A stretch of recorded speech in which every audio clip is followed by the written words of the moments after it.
For more than 5 years, Osama bin Laden was living under the nose of the Pakistani government, the same government that we've given nearly $20 billion in aid to over the last 10 years. Meanwhile, we got this warning from Pakistan's Prime Minister Yusuf Gilani yesterday. Let no one draw any wrong conclusions.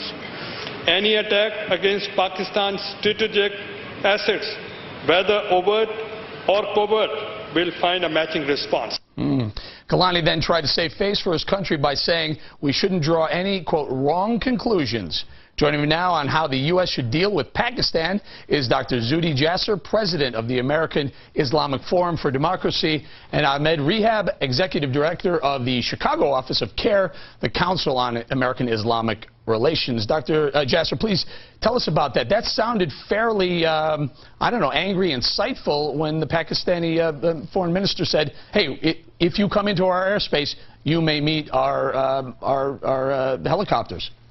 Well, this is all, Eric, it's all posturing. They got their hand caught and slapped. They had, within their confines, either they were complicit or they have absolutely no control over what's going on in their own borders, and now they're trying to make up for it by posturing. And I think we need to reassess exactly the formula we've been using, which is you're either our friend or our foe, and it's just a binary equation, and we realize that it's much more complicated. We may have common enemies with countries like Pakistan that we may work with in the short term, but in the long term they're harboring ideologies of political Islam and ideologies that are actually threatening our society and our anti-Western, anti-liberal democracy, and will never be our allies. So we have to work to separate countries like Saudi Arabia that foster Wahhabism, but yet we may want to work with petroleum, etc. So we have to be careful to change the paradigm from friend and foe to a continuum of those ideologies that threaten us and those that may work with us with a common enemy. Mr. Rehab, we're scheduled to give $3 billion in aid to Pakistan this coming year.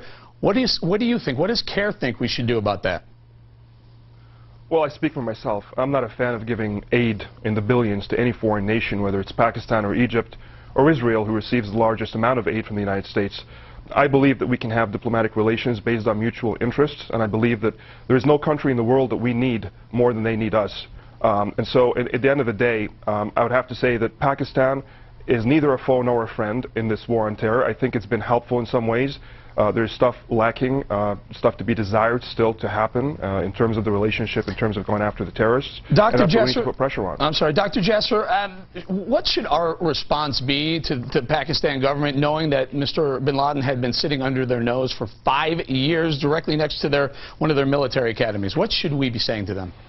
Well, I think we need to reassess the relationship and say, you know, we're done throwing cash at you, but we're going to have deliverables. We're going to be involved in partnerships. If you look, the Bush administration developed millennium accounts for countries in Africa where we had pay-as-you-go criteria, where we said, you know what, there's going to be deliverables. I think it would be wrong to turn isolationist because those countries are already headed in the wrong direction towards Islamism, towards theocracy, which will create ideas that are against the West and continue to propagate conspiracy theories and a population that doesn't believe in working with us. So if we're going to work with them, we need to help them build institutions, work hand in hand through partnerships that are measurable. Go ahead, sir.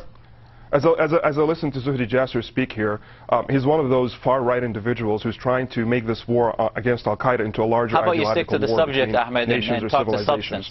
That is the subject, Zuhdi, because that's exactly what you're trying to do here, and I have to call you out on it. And the fact is, you've been a sock puppet for the axis of Islamophobia in this country. More personal attacks instead of substance. Everybody who supports you hates Islam for a reason. Look, oh my gosh, this is wonderful. Ahmed, you think this is about States of America.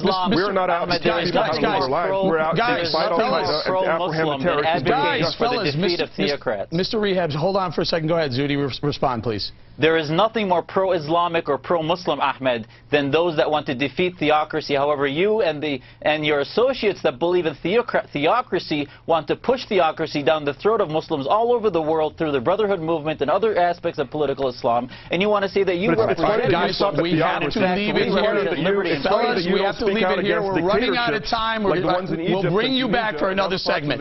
Hang in there. Are we sending a mixed message? Just cut the mic off. Are we sending a mixed message? Spirited discussion here about our relationship with Pakistan. I'm back with Dr. Zuhdi Jasser, president of the American Islamic Forum for Democracy, and Ahmed Rehab, executive director of the Chicago office of CAIR. Guys, let's turn our talk about the enhanced interrogation techniques that were used on Khalid Sheikh Mohammed that ultimately led to the capture and kill of Osama bin Laden. Dr. Jasser, why not use all forms of interrogation if it leads to the capture of some of the most dangerous people in the world?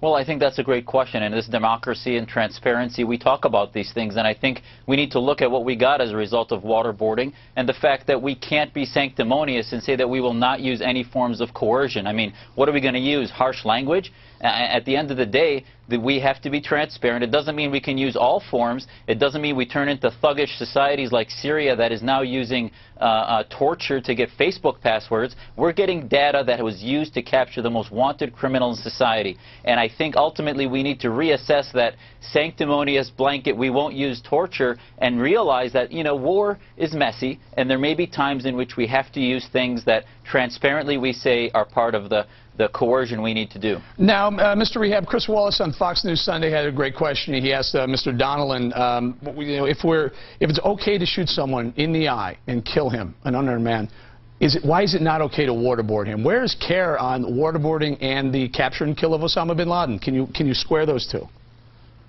Look, the difference between us and those whom we fight in the form of Al-Qaeda and other militant radical groups is that we are a nation of values. We're a nation of laws. And in the fight to maintain the upper hand, we can't lose our souls. We can't lose our principles and our values that make us worth fighting for. At the end of the day, torture is torture. By any other name, it's still torture.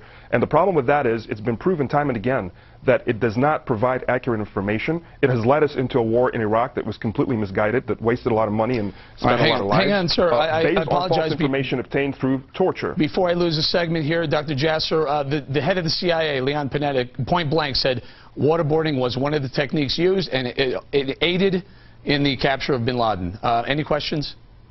No, I mean, I think ultimately we have to realize that the Judeo-Christian and in Islam, we believe that there's just war. And if you're unless you're a pacifist, you have to believe that ultimately targeting individuals, morality is going to win over evil by the use of some force and coercion as transparently necessary. We're transparent with it, and I think it was moral. We got bin Laden with it, and ultimately we just have to be transparent and clear about it. But to say that we're not going to use it at all is naive, as the... but as very quickly, sir, very quickly. As Jews, Christians, and Muslims, we also believe in the honorable fight. We also believe in fighting in a way that does not we have to leave it there, Dr. Zuhdi Jasser and Mr. Ahmed Rehab from CAIR. Thank you, guys. We'll be right back.